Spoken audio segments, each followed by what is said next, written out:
Bonsoir à tous et bienvenue à la maison pour ceux qui découvrent seulement, puisqu'en même temps c'est que le début, vu que c'est le deuxième épisode. Je l'attendais beaucoup cet épisode. C'est un sujet que je prévoyais pas d'aborder de si vite. J'avais peut-être envie d'en apprendre plus sur le sujet, de me découvrir moi-même un peu plus, bien que c'est ce que je fais depuis un certain temps maintenant. Je prévoyais à la base, pour l'épisode 2, de vous parler de la page blanche, du syndrome de la page blanche, de comment faire face à celui-ci et de savoir comment avancer et faire en sorte de passer cette étape-là de l'écriture. Et finalement, l'insomnie de la nuit dernière a fait que j'ai tout revu. J'ai tout revu au changement et aujourd'hui, on se retrouve, pour, discuter, vous et moi, ou de moi à moi-même, de l'hypersensibilité et de la passion réunies en une seule personne. Je suis quelqu'un d'hypersensible. J'ai beaucoup lu sur le sujet et je me suis beaucoup renseignée, heu, parce qu'on a tendance à mal connaître ce sujet et encore aujourd'hui, même si je trouve qu'avec la question du développement de soi, le le débat se fait un peu plus présent sur le sujet de l'hypersensibilité. Et c'est un sujet justement où on a trop souvent ce cliché de, bah, l'hypersensible, c'est juste, que tu es super sensible, et que tu pleures pour tout, pour rien, heu, alors que c'est beaucoup plus profond que ça. Aujourd'hui, j'ai appris à la gérer et bon, parfois non, mais je commence à la connaître, à la comprendre et parfois disons que j'en fais une qualité, plus qu'un défaut. On peut la lier justement avec le deuxième sujet dont je vais parler ce soir, qui est la passion. La passion, ça peut être un sujet très mal interprété si je ne l'explique pas. Donc je vais prendre une partie de la passion pour que ce soit un peu plus compréhensible et ce fameux combo, hypersensibilité et passion qui parfois ne fait pas bon ménage. Non, c'est un combo assez explosif et en même temps, c'est 2 aimants. 2 aimants plus et moins. Ils s'attirent autant qu'ils se désattirent. Je ne sais pas combien de temps va durer ce podcast et il est bien possible que pour, une durée, correcte pour vos oreilles, pour, vos yeux, je vais en parler dans 2 épisodes. C'est un sujet qui prend énormément de place dans ma tête. Ces émotions-là, en fait, elles jouent sur les mots que j'emploie, sur comment j'écris, sur tout simplement le temps que je passe à écrire. Je vais essayer d'abord de vous définir ce que j'appelle passion ici. Ici, c'est plutôt vivre avec passion. C'est-à-dire que aujourd'hui, c'est un état d'esprit qui me suit concrètement partout et pour tout, dans tous les domaines, que ce soit familial, personnel, relationnel, amical, professionnel. J'essaye de vivre avec passion. Pourquoi? Parce qu'il y a un petit moment maintenant, je me suis fait la promesse, heu, de vivre, pour 2.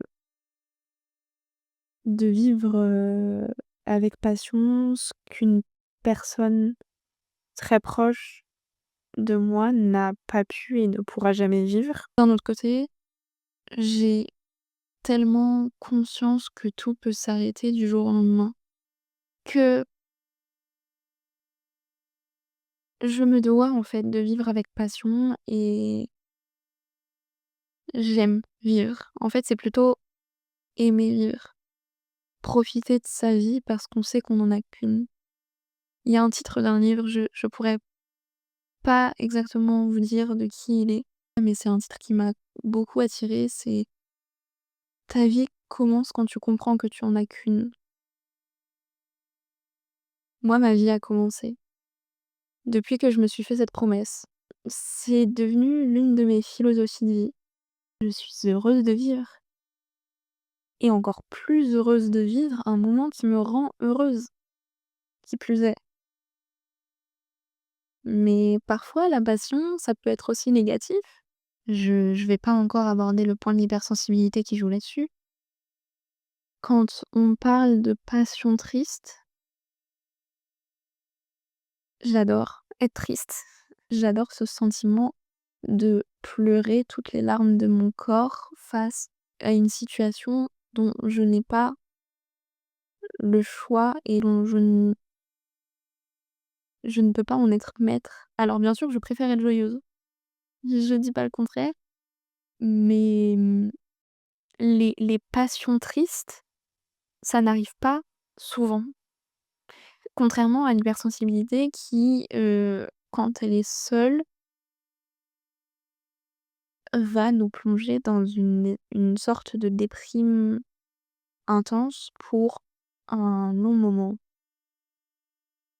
ou pas même. Alors que la passion triste, c'est vraiment on pleure sans s'arrêter. Vous avez jamais eu cette sensation de pleurer dans votre douche avec l'eau qui vous coule sur le corps, sur vos têtes et vous pleurez mais sans vous arrêter? Vous savez ou pas d'ailleurs pourquoi vous pleurez, mais parfois vous vous asseyez dans votre douche et vous laissez l'eau vous submerger autant que les larmes. Moi j'adore, c'est une sensation que j'adore. Alors peut-être pas sur le moment, après coup oui, je j'aime cette sensation. Disons que peu importe l'état de ma passion, à partir du moment où je me sens en état de passion, je suis excitée par toute émotion et toute sensation qui traverse mon corps. Que ce soit tristesse, que ce soit joie. Donc voilà, la passion ici, c'est ça. Et l'hypersensibilité alors, dans tout ça, c'est de tout ressentir. Tout ressentir fois 1000, décuplé. Un hypersensible va être joyeux pour un rien. Je pense honnêtement que, en tout cas pour ma part, hein, je fais pas une généralité et je pense que je suis loin d'être la meilleure placée pour en parler. Je sais qu'on me complimente. Si je ressens ce compliment-là comme réel, comme vraiment quelque chose que la personne pense, je serais autant heureuse pendant peut-être moins longtemps, mais je serais autant épanouie d'entendre ce compliment-là que d'entendre 3 minutes de Sabrina Carpenter sur scène.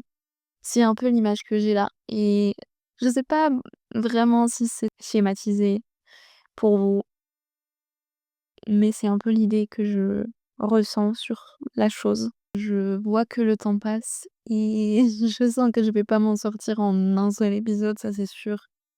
Peut-être en 2, peut-être en 3, qui sait? Je vais essayer de résumer en tout cas pour cette première partie ce que je veux que vous essayiez de comprendre par rapport à l'hypersensibilité et la passion. Ce combo-là, il fait souvent effet en même temps. C'est-à-dire que souvent, quand je vis une tristesse folle, tout part d'une sorte de crise d'hypersensibilité. Puis après, ça laisse place à la passion et en fait, c'est un tourbillon. C'est un tourbillon qui fait que même si je suis super, super triste, je peux m'arrêter de pleurer. En fait, l'hypersensibilité, ça nous fait pas, heu, pleurer et arrêter de pleurer en un rien de temps. C'est-à-dire que je vais pas me mettre à pleurer et m'arrêter direct après. En une seconde, je pourrais m'arrêter. Certes, oui, ça peut se passer comme ça, mais c'est pas dû à l'hypersensibilité. L'hypersensibilité me fait pleurer. La passion, en plein acte de pleurs, va me donner une sorte de, j'allais dire coup de boost, mais c'est même pas un coup de boost, c'est un coup d'électricité statique qui fait que je vais arrêter de pleurer et je vais être parfaitement bien, où je vais sourire, faire comme si de rien n'était, vivre ma vie et je me suis posé la question: «Pourquoi est-ce que je changeais de d'émotion d'un coup d'un seul?» Bah, c'est juste la passion. C'est juste la passion et c'est comme ça, c'est je vis. Ça fait une sorte d'explosion qui parfois va être qui parfois peut être difficile à gérer, autant pour moi, parce que je ne sais pas quand est-ce que je vais avoir ces moments d'hypersensibilité, puis de passion, puis d'hypersensibilité qui, l'une à l'autre, se donnent, en fait, la balle. Et aussi pour mon entourage,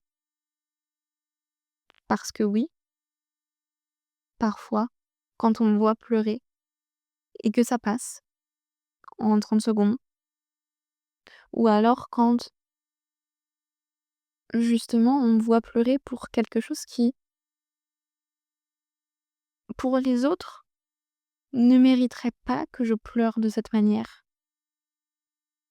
Je sais pas si c'est vraiment clair, mais dans ce genre de situation-là, oui, ça peut être compliqué à gérer pour mon entourage aussi. Mes amis, parfois, peuvent ne pas comprendre exactement pourquoi je réagis comme ça. Est-ce que je sais pourquoi je suis sensible? Est-ce que je sais pourquoi je suis hypersensible? Non, je ne sais pas, j'ai pas demandé à l'être et en même temps, maintenant que je le suis, je vis avec et on va dire, j'essaye de canaliser toutes ces émotions, j'essaye d'apprendre à les gérer. Parfois, ça peut être un surplus d'émotions et écrire, ça permet évidemment de canaliser. En fait, parfois, je peux être très dramatique, très, très exagérée dans mes poèmes parce que justement, ça me fait relativiser sur ce que je ressens. Certains de mes mots choisis peuvent être assez directs, assez francs, même parfois trop. Et parfois, mes poèmes ne reflètent pas ce que je pense. Mes poèmes reflètent plus que ce que je ne pense. J'ai pas exactement d'exemple là, enfin si j'en ai un, mais je vais pas en parler parce que je j'ai pas forcément envie d'en parler. Certains mots que je choisis peuvent être très accentués, très exagérés. Un poème qui est très direct peut parfois ne pas refléter ce que je pense. Je dis pas que c'est pas ce que je pense, parce que j'écris quand même beaucoup sur mes pensées, mais les mots que j'emploie dans un poème ne veulent pas dire que je ressens exactement ça de cette manière-là. Parfois, c'est juste pour m'aider justement à relativiser et à me dire: «Bah, en fait, tu ressens pas ça» et puis en même temps, c'est des poèmes. Les poèmes, c'est censé être tranchant, c'est censé être, bouleversant et cet effet-là, je sais que je l'ai eu sur certaines personnes et j'en suis très fière. Écrire les poèmes que j'écris me font évacuer tout le surplus d'émotions que mon côté passionnel, hypersensible, fait que j'arrive pas trop à gérer mes émotions. Les gens ont du mal à comprendre. À comprendre déjà pourquoi on agit comme ça, pourquoi on se comporte ainsi, pourquoi on ressent de cette manière-là, qu'est-ce qu'on ressent même. C'est tout le but de mon écriture aussi, c'est essayer de comprendre, de peut-être que mon exagération dans certains poèmes fait que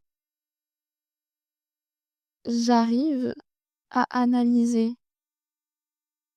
d'une meilleure manière ce que je ressens. Mais c'est quelque chose qui me questionne beaucoup parce que ça va avec tout un tas de d'états émotionnels qui remettent tout en question. Je suis quelqu'un qui me remet énormément en question à cause de ça. Parce que, est-ce que j'ai dit quelque chose de mal? Est-ce que j'ai fait quelque chose de mal? Qu'est-ce que j'aurais pu dire pour que ça ne se passe pas comme ça? Bref, je vais pas m'éterniser sur ce point de vue-là parce que je sais que c'est tout autre chose. Mais ce genre de questions, être hypersensible, être passionné, ça n'aide pas. Vous imaginez quand, vous vivez un moment très dur et qu'on vous dit: «Bon, c'est bon, ça suffit quoi. T'arrêtes un peu de pleurer, t'arrêtes un peu de c'est pas la fin du monde quoi». Ça, c'est l'une des pires choses qu'on m'a dit. Les gens s'étonnent qu'on intériorise ce qu'on ressent pour que ce ne soit pas mal pris, mal compris, mal reçu. Et même si ce n'est pas triste pour, cette personne, même si c'est pas vraiment la fin du monde comme elle le dit, moi, c'est un événement qui me touche et qui là, pour le coup, l'exemple que j'ai donné était un événement qui m'a beaucoup touchée. Jamais j'ai repleuré devant cette personne sur ce sujet-là. Et d'un autre côté, on arrive à un âge où j'ai 22 ans, la maturité arrive à un point important, hein. Je sens que la maturité fait que maintenant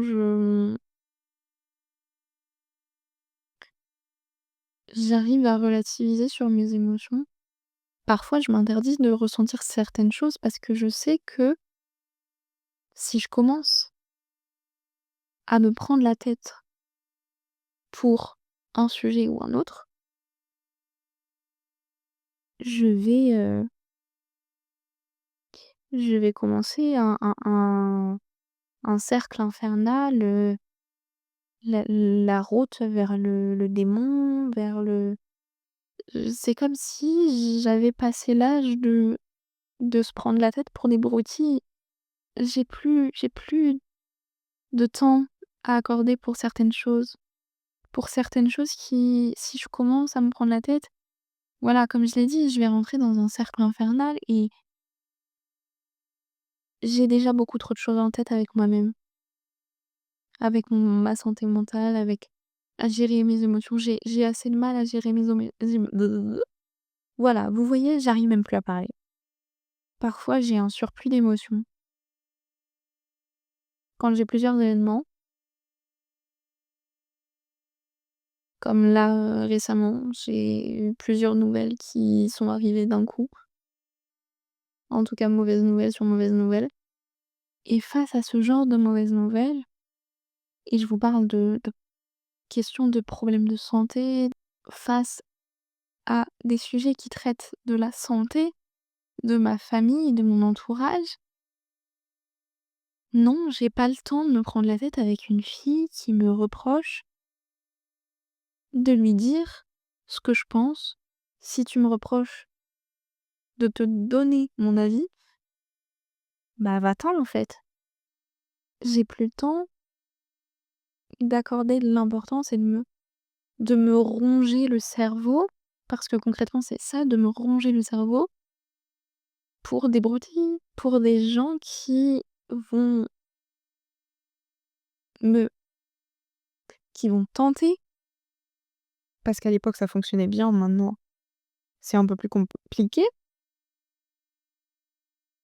pour des gens qui vont essayer de me faire culpabiliser de ne plus penser à eux avant moi. Parce que ça aussi, c'est une philosophie de vie, c'est que moi je suis heureuse parce que je rends les gens heureux, parce que je pense au bonheur des gens avant le mien. Maintenant je suis rentrée en paix intérieure avec moi-même, ce qui fait que je donne beaucoup. Je suis très généreuse, mais je suis aussi, mais je sais penser à moi. Si je vois qu'à un moment donné, je m'oublie, problème, bagarre. Maintenant, je regarde certaines choses qui m'ont qui ont fait que mon hypersensibilité accoudée à mon côté passionnel, fait que quand je parle, je ne réfléchis pas et je sors tout ce que j'ai à sortir sur le moment, quitte à être trop dans l'excès. Ni parce que mes émotions, je ne comprends pas mes émotions sur le moment et que j'ai pas pris le temps de gérer et de calmer, de les faire un peu souffler pour que, bah, ce genre de situation-là, je ne veux plus le vivre. Alors bien sûr, c'est pas parce que je ne veux plus les vivre que je ne les vis plus. Parfois, encore aujourd'hui et rien que il y a pas très longtemps, j'ai eu ce truc de le cœur qui bat à 1000, les paupières qui battent des ailes, mais pas positivement. Mon cerveau qui explose et qui ne comprend rien du tout à ce qui se passe et je note, hein, cette évolution rien que entre la moi de 22 ans et la moi d'il y a quelques mois, à 21 ans, et je compare mon état face aux événements. Je remarque que maintenant je réfléchis avant de parler, que j'attends 1 ou 2 minutes, c'est pas long, hein, mais seulement 1 ou 2 minutes pour que mon mon cerveau déchauffe et comprenne ce qui se passe. C'est pour ça qu'écrire, même si c'est pas des poèmes, hein, la nuit quand je fais une insomnie que je cogite, bah, je prends mon téléphone et j'écris ce que je ressens et c'est très drôle, mais je me remets en question, alors que parfois il y a rien à remettre en question, hein, c'est juste, mais pourquoi je fais une insomnie? Pourquoi je cogite? Pourquoi j'arrive pas à dormir? Ça lance le sujet, ça lance le débat et hop là, je prends mon téléphone et j'écris et parfois ça donne des poèmes. Parce que finalement, je me rends compte que je peux pas gérer mes insomnies, mais je sais pourquoi je dors mal. Pourquoi je dors pas, indirectement. Je sais pourquoi mon sommeil est impacté par ce que je ressens, par mes émotions. Enfin voilà, je pense qu'on a terminé pour, disons, cette première partie. Parce que je me suis même un peu éparpillée, hein. Sur la fin, je vous parlais pas trop de mon hypersensibilité, voilà, et de ma passion, hein. Mais ça touche toujours au sujet des émotions, de savoir gérer ses émotions et peut-être que j'en parlerai, dans une deuxième partie d'un point de vue peut-être un peu plus technique. En tout cas, par rapport à moi, quand, je réfléchis par rapport à moi, c'est un sujet qui me je pense tout de suite, en fait. Genre, c'est victoire, bah, hypersensible. Je me vois un peu comme ça. C'est un peu mes manières de me décrire. Hypersensible et passionnée. Donc il y a rien de scientifique à ce que je viens de dire là-dedans, mais on se comprend. Donc je vous remercie d'être, arrivés jusqu'ici et maintenant, bah, je vais passer au montage. À la prochaine.